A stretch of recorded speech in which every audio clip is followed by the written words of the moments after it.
Surprise, on va se retrouver pendant toute la semaine, donc cette année j'ai pas fait de calendrier de l'Avent.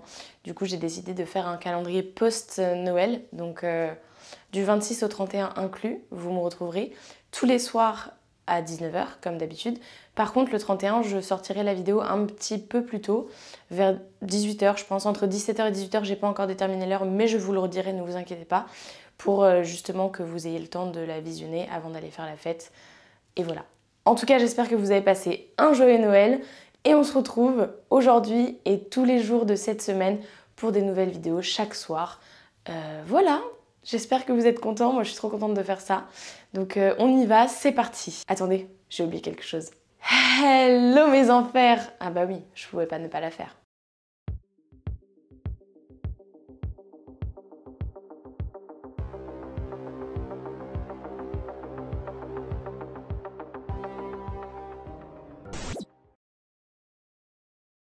Thierry Paulin naît le 28 novembre 1963 à Fort-de-France en Martinique. Sa mère, Rose-Hélène Larcher, n'a que 17 ans lorsqu'il naît et son père, Gaby Paulin, disparaît 2 jours après sa naissance.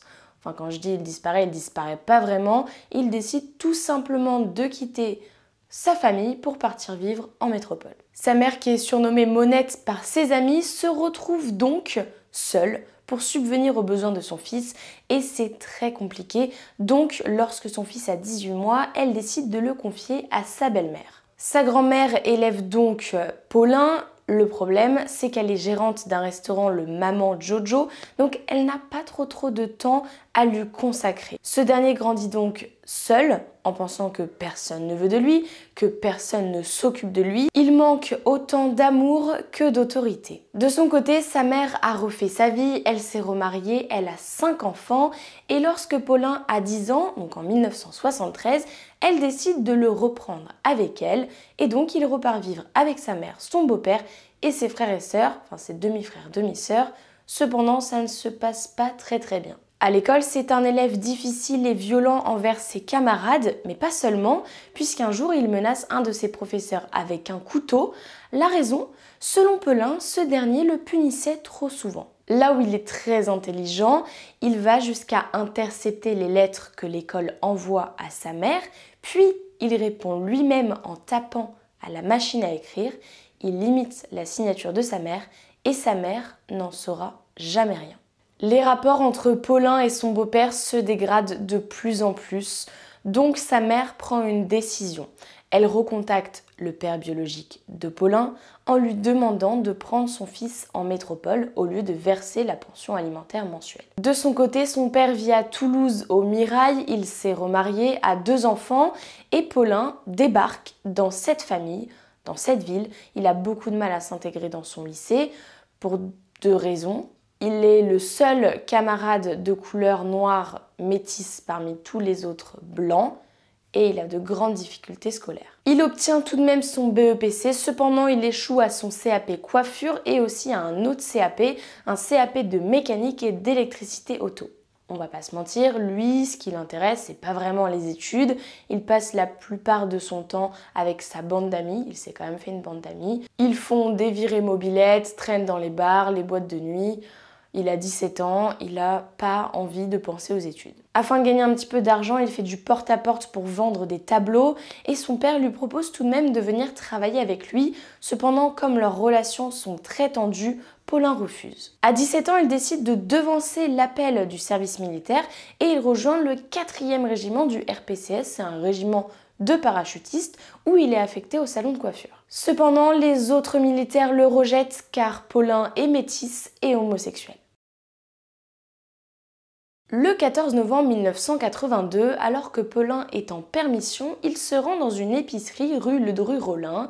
Il parle un petit peu avec la gérante de 75 ans, il sort de l'épicerie, puis il rentre dedans et il la menace avec un couteau. Il veut de l'argent. Malgré le foulard qu'il avait sur la tête, il est reconnu par l'épicière et il est très vite arrêté pour ce vol de 1400 francs. Même s'il est relâché 10 jours plus tard, il est fiché à l'identité judiciaire. Le 7 juin 1983, il est jugé par le tribunal correctionnel de Toulouse.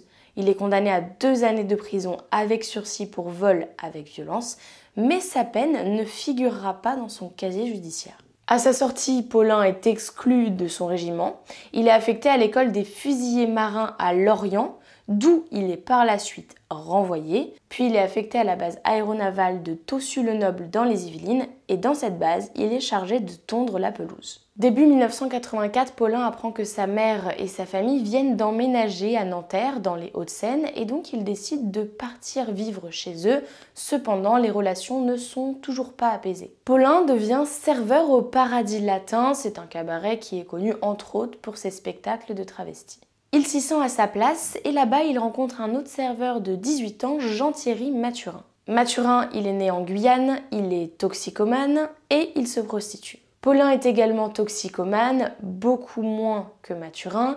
Il est aussi né outre-mer, donc les deux commencent petit à petit à se rapprocher et à devenir amants. Ils ont pour projet d'ouvrir leur propre cabaret. Paulin, de son côté, commence une carrière d'artiste au Rocambole, c'est une boîte de nuit à Villecresnes dans le Val-de-Marne. Il s'habille en drag queen et chante des morceaux de son artiste préféré, Eartha Kitt. Je sais pas si je l'ai bien dit. Un soir, il invite sa mère pour venir voir le spectacle, mais lorsque cette dernière arrive et que le spectacle commence, elle s'enfuit au bout de quelques secondes seulement. Elle n'avait pas conscience de ce que son fils faisait, et là, en fait, en voyant le spectacle, elle se rend compte de ce qu'il fait, ça ne lui plaît pas, et donc les relations sont de plus en plus tendues. Elles étaient déjà tendues avant, mais là c'est de plus en plus difficile, la communication est très compliquée. D'autant plus que Paulin ne travaille pas la journée il reste chez lui, enfin chez elle, il ramène ses amis, et ça sa mère, elle ne le supporte plus. Elle décide de le chasser de chez elle car il l'a menacé avec un couteau et il a même frappé sa demi-sœur au ventre alors que cette dernière était enceinte. Elle essayait tout simplement de s'interposer. La raison pour laquelle il menace sa mère, c'est parce que cette dernière refuse de signer un chèque pour une opération de chirurgie esthétique afin d'effacer une cicatrice au niveau de la lèvre. Il s'installe avec Mathurin dans un hôtel du 9e arrondissement de la rue Victor Massé. À l'automne 1984, Paulin et Mathurin sont renvoyés du Paradis Latin. La raison, Paulin a fait une énorme crise de jalousie à Mathurin.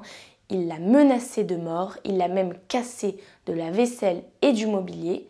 Et donc, les deux hommes se retrouvent sans emploi. Paulin décide de se lancer dans le trafic de stupéfiants.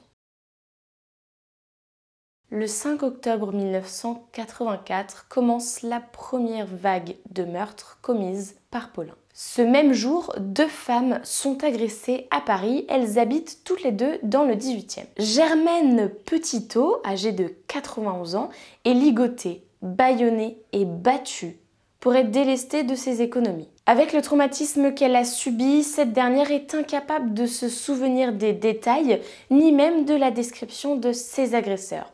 Je parle de ses agresseurs car en effet, au début, Paulin agissait, mais Mathurin également l'aidait. Anna Barbier-Pontus, qui a alors 83 ans, meurt d'asphyxie après avoir été battue. Ils l'ont asphyxiée avec un oreiller et ils lui ont dérobé 200 ou 300 francs. Du 5 octobre au 12 novembre 1984, plusieurs femmes ont été agressées, tuées et volées à leur domicile dans le 18e arrondissement de Paris. Je vais vous donner la liste des victimes sans rentrer dans les détails pour chacune d'elles. Il y avait donc Suzanne Foucault, âgée de 89 ans, Paul Victor, âgé de 77 ans, Yona Secaresco, âgée de 71 ans, Jeanne Laurent, qui avait 82 ans, Alice Benaïm, qui en avait 84, Marie Choi, qui était âgée de 80 ans, ainsi que Maria Miko Diaz, qui avait 75 ans. Le moins qu'on puisse dire, c'est que les crimes sont très violents puisque leurs victimes sont battues à mort, étouffées, leur tête est placée dans un sac plastique pour qu'elles meurent d'asphyxie ou alors elles sont asphyxiées avec un oreiller et certaines d'entre elles ont même été forcées à boire du détergent. Dans toutes ces affaires, la seule motivation de meurtre, c'est l'argent puisqu'à chaque fois, ils volent des bijoux, de l'argent ou alors des biens qui peuvent être chers. Apparemment, Paulin choisissait minutieusement ses victimes. Il repérait les femmes qui lui paraissaient les plus laides, désolée mais c'est vraiment ce qui a été dit, les plus laides, les plus inamicales et surtout les plus fragiles. L'inspecteur Bernard Laitier est quelque peu intrigué par l'un des meurtres. Le 9 novembre 1984, lorsqu'il retrouve le corps d'Alice Benaïm, il se rend compte que cette dernière avait bu un liquide à base de soude caustique. L'enquêteur, qui retrouve le bidon de liquide dans l'appartement, décide de le récupérer et de l'emmener à son bureau. Lorsqu'il arrêtera les meurtriers, il pourra leur montrer le bidon pendant l'interrogatoire. Les policiers font le rapprochement entre tous ces meurtres et les journaux parlent du tueur de vieilles dames du XVIIIe. Autant vous dire que le XVIIIe est en pleine psychose, d'autant plus que les policiers n'arrivent pas à mettre la main sur ces tueurs. Simultanément, Paulin et Mathurin, qui sont quand même riches, ont un style de vie complètement extravagant. Ils sortent tous les soirs en boîte de nuit, ils font couler le champagne à flot, ils sniffent de la cocaïne sans arrêt. Enfin bref, l'argent n'est pas un problème pour eux. Mais ils commencent à se dire qu'agir dans le XVIIIe, c'est plus très safe pour eux. En effet, 24 heures sur 24, le quartier est sillonné par plusieurs patrouilles de 3 policiers. Fin novembre 1984, le couple décide de partir à Toulouse, chez le père de Paulin. Cependant, cela ne se passe pas comme prévu puisque son père n'accepte pas l'homosexualité de son fils. De nombreuses disputes éclatent, ce qui met fin à la relation entre Paulin et Mathurin. Mathurin remonte à Paris, Paulin reste à Toulouse et tente de monter sa propre entreprise de spectacle qu'il appelle Transform Star. Mais ça ne marche pas. Un an a passé depuis le 12 novembre 1984 et les policiers du 36 quai des Orfèvres galèrent toujours autant. En effet, ils s'égarent dans de nombreuses hypothèses et en plus, la série de meurtres s'est arrêtée donc il n'y a plus aucun indice qui leur permettrait de continuer leurs enquêtes. La deuxième vague de meurtres s'étend du 20 décembre 1985 au 14 juin 1986. Cette fois-ci, Paulin agit seul. Estelle Donjou, âgée de 91 ans, est étranglée chez elle et elle est découverte le 20 décembre. 7 victimes relancent l'affaire. Puis, le 4 janvier 1986, c'est André Ladame, âgée de 77 ans, qui est retrouvée morte. Et le 9 janvier 1986, une femme de 83 ans, Yvonne Couronne, est assassinée. On retrouve toujours le même scénario. Paulin repère ses victimes, les suit jusqu'à chez elles, monte jusqu'à leur palier. Une fois arrivé devant l'appartement, il les pousse à l'intérieur, puis il les étrangle ou les étouffe. Cela rappelle également le scénario utilisé pour la vague de meurtres qui avait eu lieu dans le 18e arrondissement. Cependant, il fait preuve de beaucoup moins de sauvagerie et de violence dans ses crimes, puisqu'à l'instant où il rentre chez elle, il n'attend pas très longtemps avant de les étrangler ou de les asphyxier. Margem Jurblum, 81 ans, est retrouvée morte le 12 janvier 1986 et le même jour, Françoise Vendôme, 80 ans, est également retrouvée morte. Elles habitaient respectivement dans le 11e et le 12e arrondissement. Le 15 janvier, il découvre Yvonne Cheblé qui vivait dans le 5e arrondissement et qui avait 77 ans. La police est incapable d'identifier le tueur, bien qu'ils aient tout de même quelques éléments. Ils arrivent cependant, grâce à une empreinte digitale, à établir un lien entre les meurtres qui ont eu lieu en 1986 et les agressions qui ont eu lieu à l'automne 1984. Ils savent donc qu'au moins un même homme était présent sur ces scènes de crime. Par contre, ils ne savent pas s'il y a d'autres complices ou non. Le lien a été établi entre 3 agressions mortelles de 1984, une de 1985 et 3 de 1986. Paulin continue de faire des victimes. Le 31 janvier 1986, il tue une femme de 76 ans, Virginie Labrette, et le 14 juin, il tue Ludmila Lieberman.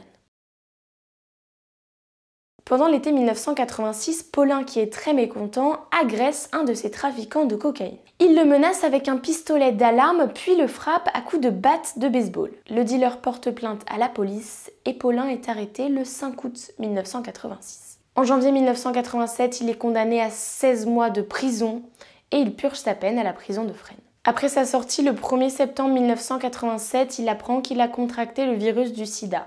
Donc il se dit foutu pour foutu, je vais vivre ma vie à fond. Il organise des gigantesques fêtes, dépense énormément d'argent, il paye les fêtes avec les cartes de crédit de ses victimes, mais aussi avec les chéquiers qu'il avait volés. Le 25 novembre 1987, Paulin reprend sa série de crimes avec le meurtre de Rachel Cohen, âgée de 79 ans. Le même jour, il s'attaque à Berthe Finalteri, cette octogénaire qui suffoque et laissée pour morte. Le 27 novembre, il tue sa dernière victime. Il s'agit de Geneviève Germont et elle a 73 ans. Cependant, Berthe Finalteri, qui avait été laissée pour morte, survie. Elle s'était simplement évanouie et sur la base de son témoignage mais aussi de celui d'un voisin qui avait croisé Paulin dans les escaliers, la police fait un portrait robot de l'agresseur. Elle l'a décrit comme un métis d'1,80 m, d'une vingtaine d'années, coiffé à la Carl Lewis, au nez épaté et aux cheveux crépus décolorés en blond, avec une boucle d'oreille à l'oreille gauche. Le 29 novembre 1987, son portrait robot est diffusé dans tout Paris. Et le même soir, à l'occasion de ses 24 ans, il invite une cinquantaine de personnes dans un restaurant et il invite même son avocat. La fête dure jusqu'à 3 h du matin et aura coûté 14 500 francs, entièrement payé par ses victimes. Le 29 novembre 1987, il continue de célébrer son anniversaire. Il invite une vingtaine de personnes dans un restaurant à Pigalle, le Minon Tango. Et le 30 novembre 1987, il organise sa dernière soirée en boîte de nuit avec des diplomates africains. C'est sa dernière soirée en liberté. Car grâce à toutes les indications qui ont été données par les témoins et la victime, mais aussi au portrait robot, un enquêteur est capable de l'identifier. Il s'agit du commissaire Francis Jacob. Et la façon dont il l'interpelle est assez rigolote, si je peux dire ça comme ça. Il l'interpelle tout simplement au hasard. Nous sommes le 1er décembre 1987, Francis Jacob est dans une rue, il questionne les commerçants du quartier à propos de Thierry Paulin. Et là, il voit un passant avec une capuche qui pourrait ressembler fortement au portrait robot. Il décide de l'arrêter. Et bingo, par hasard, il arrête le tueur. Après 2 jours de garde à vue à la brigade criminelle du 36 quai des Orfèvres, il avoue 21 meurtres. L'inspecteur Bernard Lettier sort même le bidon de soude caustique qu'il avait récupéré lors des crimes de 1984 pour le présenter à Paulin. Il lui demande « Et ça, tu ne t'en souviens pas non plus ?» Paulin dit que ce n'est pas lui, donc l'inspecteur lui repose la question. Et là, il répond « Ce n'est pas à moi, c'est à Jean-Thierry Mathurin. » Et c'est ainsi qu'il dénonce son complice des premières heures. Ni une ni deux, le 2 décembre 1987, la police arrive au domicile de Mathurin pour l'arrêter. À ce moment-là, il habite avec un travesti du Paradis Latin. De son côté, Mathurin s'était rangé, il avait trouvé quelqu'un, il s'était installé avec lui. Les crimes de l'automne 1984 étaient bien derrière lui. À aucun moment, il aurait pu se douter qu'il allait être rattrapé par ces meurtres. Il avoue tout de même qu'il avait été complice lors des 8 premiers meurtres. Le 4 décembre 1987, Thierry Paulin, qui est âgé de 24 ans, est inculpé pour 18 assassinats sur les 21 qu'il avait avoués. En effet, 3 ne concordent pas avec les informations de la police. De son côté, Jean-Thierry Mathurin, qui a 22 ans à ce moment-là, est inculpé pour 8 assassinats et il est placé en détention à la prison de la Santé. Paulin, lui, est incarcéré à la maison d'arrêt de Fleury-Mérogis et il a dû être isolé au 4e étage. Pendant son temps en prison, il renoue les liens avec sa mère et sa sœur, qui lui rendent visite le 12 décembre, et il promet même à sa mère de prier et de se procurer une Bible. Paulin décède le 16 avril 1989, à l'âge de 26 ans, des suites du sida. Cela faisait 1 an qu'il était hospitalisé dans un état de quasi-paralysie à l'hôpital Bichat. Il n'a jamais pu être jugé. De son côté, Jean-Thierry Mathurin est jugé. Le 20 décembre 1991, lors de son procès, il est condamné à la réclusion criminelle à perpétuité, assorti d'une peine de sûreté de 18 ans pour sa complicité dans les 7 premiers meurtres et aussi la première tentative de meurtre. Oui, car parmi les 8 meurtres pour lesquels il était complice, il y a un meurtre où il a essayé de tuer quelqu'un. Mais il me semble qu'il n'a pas réussi et que c'est Paulin qui a tué la personne. Le 26 janvier 2009, il est placé en semi-liberté pour une durée de 3 ans et à partir du 26 janvier 2012, il est placé en liberté conditionnelle. Il y a peut-être un petit couac dans cette affaire. En effet, les empreintes de Paulin avaient été archivées par la police de Toulouse dès 1982. Donc Paulin aurait pu être identifié et arrêté beaucoup plus tôt que ce qui ne l'a été, ce qui aurait permis d'épargner quelques victimes. Mais à l'époque, il n'existait pas de fichier central regroupant toutes les données digitales de manière informatique. C'est grâce à cette affaire que le FAED a été créé, c'est tout simplement le fichier automatisé des empreintes digitales. Voilà, c'est la fin de cette histoire. Je vous avais dit il y a quelque temps que j'évoquerais cette enquête, cette affaire, que je creuserais un petit peu plus, puisque des policiers mexicains s'étaient inspirés de cette affaire française pour résoudre leur affaire. Du moins, ils avaient essayé. Si vous n'avez pas vu la vidéo dont je parle, je vous la mets en petit i et en description. Comme d'habitude, je lis tous vos commentaires et je vous dis, non pas à la semaine prochaine, mais bien à demain pour une nouvelle vidéo.